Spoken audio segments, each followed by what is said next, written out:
नमस्कार, मैं हरिपुर मिश्रा। आपने देखना शुरू कर दिया चंपारण मिरर।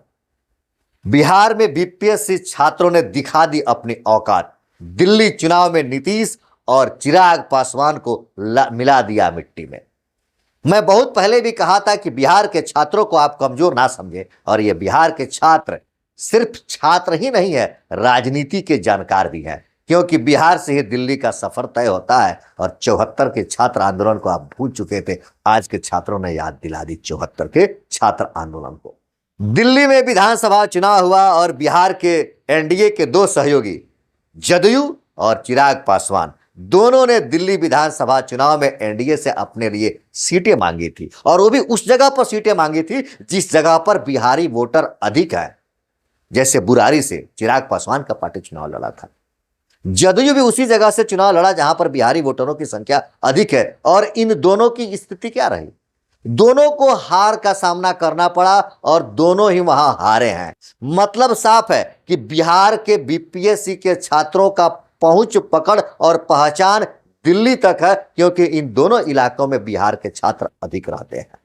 अब आगे की स्थिति ऐसे ही बनेगी। अगर बिहार में बीपीएससी छात्रों के लिए कुछ नहीं सोचा गया, नहीं सुना गया और उनके लिए कुछ विशेष व्यवस्था नहीं की गई, तो हो सकता है कि आगामी जो बिहार विधानसभा चुनाव है उसमें यह छात्रों का आंदोलन कहीं महंगा न पड़ जाए बिहार की सरकार को। अगर आप दिल्ली के चुनाव पर ध्यान रखे होंगे तो दिल्ली चुनाव के समय जब प्रचार चल रहा था, कैंपेनिंग चल रहा था, तो बुरारे ही क्षेत्र से जदयू के कार्यकर्ताओं को और चिराग पासवान के कार्यकर्ताओं को लोगों ने वापस किया था।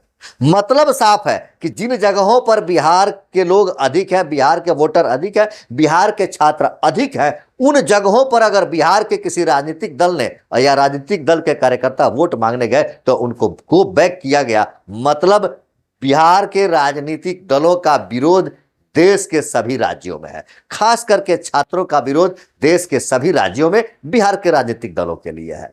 हो सकता है कि इसका खामियाजा भले दिल्ली में भारतीय जनता पार्टी चुनाव जीती है, सरकार बनाई है, लेकिन हो सकता है कि अगर बिहार में बीपीएससी छात्रों के लिए कुछ विशेष नहीं सोचा गया तो आने वाले चुनाव में जदयू के साथी होने के नाते भारतीय जनता पार्टी को भी इसका खामियाजा भुगतना पड़ सकता है। दिल्ली चुनाव प्रचार के दौरान बच्चों ने तो यह कह दिया था कि यह दिल्ली की चुनाव तो अभी झांकी है, पूरा बिहार बाकी है।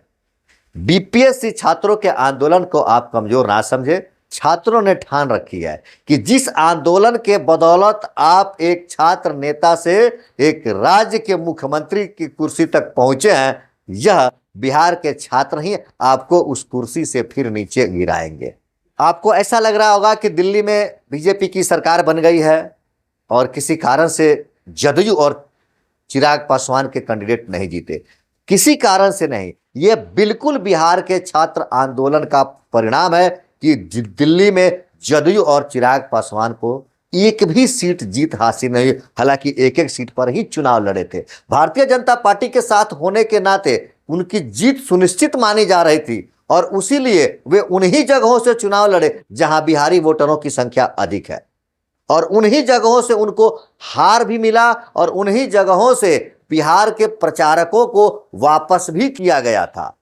कहीं ना कहीं दिल्ली का चुनाव और दिल्ली का चुनाव प्रचार जयप्रकाश नारायण की याद दिला दी, और छात्रों की शक्ति को आज भारत के सामने फिर से ला दिया कि छात्र में वो शक्ति है, छात्र में वो क्षमता है कि वह किसी को नेता बना सकता है तो किसी नेता को कुर्सी से नीचे गिरा भी सकता है। एक बार फिर लग रहा है कि अगर बिहार में बीपीएससी छात्रों के साथ भेदभाव किया गया तो शायद एक और नई संपूर्ण क्रांति की शुरुआत ना हो जाए बिहार विधानसभा के चुनाव के समय में। वैसे आपको क्या लगता है कि क्या बिहार में बीपीएससी छात्रों का विरोध ही जदयू और चिराग पासवान के हार के कारण है? क्या बिहार में आगामी चुनाव में बीपीएससी छात्रों का विरोध प्रदर्शन प्रभावशाली रहेगा या नहीं रहेगा? आप अपना विचार कमेंट करके जरूर बताएं। देखते रहे चंपारण मिरर। धन्यवाद।